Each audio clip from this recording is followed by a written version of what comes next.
One day, on a beautiful bayou in Pensacola, northwest Florida, a lone duck was minding his own business when he suddenly took notice of the large white herons and the blue herons swooping low across the water. These birds had exceptionally long and elegant wings that span way to each side of their bodies when they were in flight. The wings would stretch out and curve, go up, go down, and that, to the duck, always looked like a sculpture in motion. The herons would stretch their long legs in front of them when they landed in the water. Yes, these birds had exceptionally long black legs. They always stood on these legs. Sometimes they would only stand on one leg for extended periods of time. Unlike ducks, they avoided swimming and only entered the bayou when they could stand comfortably on solid ground or thick mud.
The duck saw the herons standing on docks while they were eating their catch.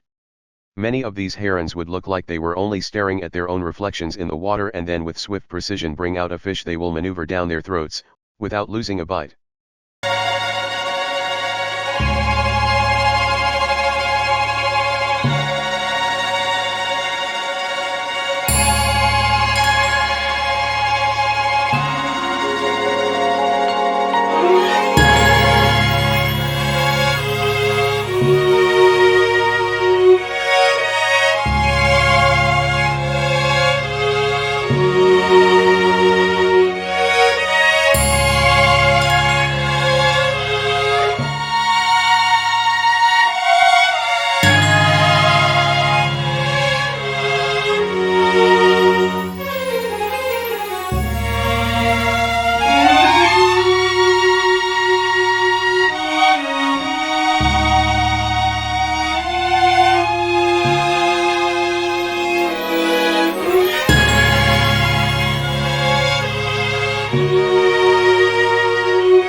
duck would get excited and stretch his wings into the sky above his head when he noticed several herons starting to lift their wings at the same time. This performance of these large birds with wings stretched in every direction, made the duck think that they were performing some well-choreographed dance moves. Sometimes it even looked like they were dancing a waltz to a symphony only they could hear.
It was during these performances that the duck fully appreciated why they were called blue herons. Up to now, to him, they were gray herons, rather than blue herons. But every time they would start spreading their wings, the herons had a multitude of shades of blue to share as the light would bounce off both their wings and their bodies. The lone duck tried to see if he could count the different shades of blue, but he was so mesmerized by their movements that he gave up on that idea and decided to just enjoy the scenes as they unfolded.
After enjoying all that beauty and action, the duck decided to move on to a new observation spot. All he left behind was a white feather, a quiet mark of his presence.